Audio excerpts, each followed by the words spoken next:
Hello viewers, কেমন আছেন সবাই? আশা করি সকলেই ভালো আছেন। ভিউয়ার্স, আজকের এই ভিডিওতে আপনাদের দেখিয়ে দেবো আপনি কিভাবে খুব সহজে একটি জিমেইল অ্যাকাউন্ট অথবা আপনি কিভাবে খুব সহজে একটি গুগল প্লে স্টোরে অ্যাকাউন্ট খুলতে পারবেন। আজকের এই ভিডিওতে আপনাদের এ টু জেড দেখিয়ে দেওয়ার চেষ্টা করব। অনুরোধ রইল ভিডিওটা শুরু থেকে শেষ অবধি দেখার জন্য। আজকের এই ভিডিওটা যদি আপনি শুরু থেকে শেষ অবধি দেখেন তাহলে কিন্তু আজকের এই ভিডিওর মাধ্যমে কিন্তু আপনি জিমেইল অ্যাকাউন্ট অথবা গুগল প্লে স্টোর অ্যাকাউন্ট কিন্তু খুব সহজে খুলতে পারবেন। দেন গুগল প্লে স্টোরে অ্যাকাউন্ট খোলার ক্ষেত্রে প্রথমে কী করবেন, আপনি চলে যাবেন আপনার ফোন থেকে সরাসরি গুগল প্লে স্টোরে। দেন গুগল প্লে স্টোরে চলে যাওয়ার পরে এখানে দেখতে সাইন ইন বলে একটা অপশন পাবেন। দেন সাইন ইন অপশনে একটা ক্লিক করে দিবেন। ওকে, তো সাইন ইন অপশনে ক্লিক করে দেওয়ার পর জাস্ট এখানে কিছুক্ষণ লোডিং নেবে। জাস্ট এখানে আপনি কী করবেন, কিছুক্ষণ ওয়েট করবেন। দেন ওয়েট করার পর সরাসরি আপনাদের যেমন একটি ইন্টারফেস শো করবে। এখান থেকে জাস্ট কী করবেন, এইদিকে দেখতে পাচ্ছেন ক্রিয়েট অ্যাকাউন্ট বলে একটা অপশন, অ্যাকাউন্টে একটা ক্লিক করে দিবেন। ক্রিয়েট অ্যাকাউন্টে ক্লিক করে দেবো। জাস্ট কী করবেন, এইখান থেকে জাস্ট কী করবেন, আপনি যদি আপনার পার্সোনাল কাজের জন্য জিমেইল অ্যাকাউন্ট খুলতে চান সেক্ষেত্রে ফর মাই পার্সোনাল ইউজ বলে একটা অপশন পাবেন। দেন এখানে একটা ক্লিক করে এখান থেকে আপনি আপনার নাম এবং এখান থেকে আপনি আপনার পদবিটা দিয়ে দেবেন। দেন এখান থেকে নাম এবং পদবি দিয়ে দেওয়ার পর জাস্ট কী করবেন, নিচের দিকে নেক্সট বলে একটা অপশন পাবেন। দেন নেক্সট অপশন একটা ক্লিক করে দেবেন। ওকে, তো তারপর দেখতে পারবেন সরাসরি আপনাদের যেমন ইন্টারফেস শো করছে। জাস্ট এখান থেকে আপনি কী করবেন, এখান থেকে আপনি আপনার জন্ম তারিখ, এখান থেকে আপনি আপনার জন্ম মাস এবং এখান থেকে আপনি আপনার জন্ম সালটা বসিয়ে দিবেন। দেন জন্ম তারিখ, জন্ম মাস, জন্ম সালটা বসিয়ে দেওয়ার পর কী করবেন, এইখান থেকে দেখতে পাচ্ছেন একটি অ্যারো বাটন। দেন অ্যারো বাটনে একটা ক্লিক করে দেবেন। দেন অ্যারো বাটনে ক্লিক করে দেওয়ার পর সরাসরি আপনাদের মধ্যে যেমন ইন্টারফেস শো করবে। এখান থেকে জাস্ট কী করবেন, এখান থেকে আপনি যদি মহিলা হন অবশ্যই মহিলা সিলেক্ট করে দেবেন এবং আপনি যদি পুরুষ হন অবশ্যই পুরুষ সিলেক্ট করে দেবেন।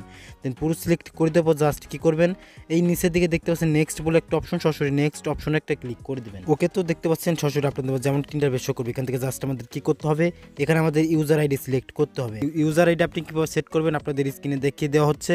দেন আপনি চাইলে কিন্তু এইভাবে কিন্তু আপনি ইউজার আইডি সিলেক্ট করে দিয়ে ইউজার আইডি কিন্তু এখানে আপনি বসিয়ে দিয়ে এখান থেকে আপনি নেক্সট একটা ক্লিক করে দেবেন। দেন নেক্সটে ক্লিক করে দেওয়ার পর জাস্ট আপনাদের মধ্যে এমন একটি ইন্টারফেস শো করবে। তারপর আপনাদের কী করতে হবে, এখানে এখান থেকে আপনাদের কী করতে হবে, এখানে আপনাকে স্ট্রং পাসওয়ার্ড দিতে হবে। দেন স্ট্রং পাসওয়ার্ড আপনি কীভাবে দিবেন, এখান থেকে আপনি সাজেস্ট স্ট্রং পাসওয়ার্ড বলে একটা অপশন পাবেন। এখানে যদি আপনি ক্লিক করে দেন তাহলে কিন্তু অটোমেটিকলি কিন্তু এখান থেকে আপনার স্ট্রং পাসওয়ার্ড চলে আসবে। দেন তারপর এখান থেকে আপনি স্ট্রং পাসওয়ার্ডটা বসিয়ে দেওয়ার পরে এখানে নিচের দিকে নেক্সট বলে একটা অপশন দেখতে পাচ্ছেন। দেন নেক্সট একটা ক্লিক করে দেবেন।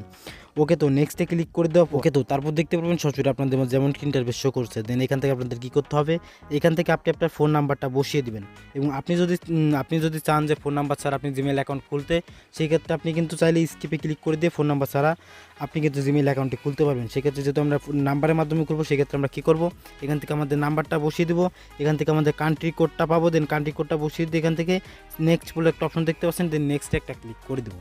ওকে, তো নেক্সটে ক্লিক করে দেওয়ার সাথে সাথে এখানে দেখতে পাচ্ছেন এখানে আমাদের নাম দেখাচ্ছে, এখান থেকে আমাদের ইউজার আইডি দেখাচ্ছে এবং এই সব কিছু যদি ঠিকঠাক থাকে সেক্ষেত্রে আপনি কী করবেন, নিচের দিকে নেক্সট বলে আবার একটা অপশন পাবেন। দেন নেক্সটে একটা ক্লিক করে দেবেন। ওকে, তো নেক্সটে ক্লিক করে দেওয়ার পর এখান থেকে জাস্ট কী করতে হবে, নিচের দিকে দেখতে পাচ্ছেন আই এগ্রি বলে একটা অপশন। দেন আই এগ্রিতে একটা ক্লিক করে দেবেন। ওকে, তো আই এগ্রিতে ক্লিক করে দেওয়ার পর এখানে জাস্ট কিছুক্ষণ লোডিং নেবে, এখানে আপনাদের কিছুক্ষণ ওয়েট করতে হবে। ওকে, তো তারপর দেখতে পারবেন সরাসরি আপনাদের যেমন ইন্টারফেস শো করবে। দেখতে পাচ্ছেন এখন কিন্তু আমরা এখান থেকে প্লে স্টোর থেকে চাইলে যে কোনো ধরনের অ্যাপস কিন্তু এখন আমরা ডাউনলোড করতে পারবো, যেহেতু আমাদের জিমেইল অ্যাকাউন্ট অথবা গুগল প্লে স্টোর অ্যাকাউন্টটা কিন্তু খোলা হয়ে গেছে। তো বুঝতে পারলেন আপনি কীভাবে 2025 সালে সঠিক নিয়ম আপনি কীভাবে একটি জিমেইল অ্যাকাউন্ট খুলবেন। এই ছিল ছোট্ট একটি বিষয় আপনাদের মধ্যে শেয়ার করার। আশা করি সকলে ভালোভাবে বুঝতে পেরেছেন। আজকের মতো এই পর্যন্তই, দেখা হচ্ছে পরবর্তী কোনো ভিডিও।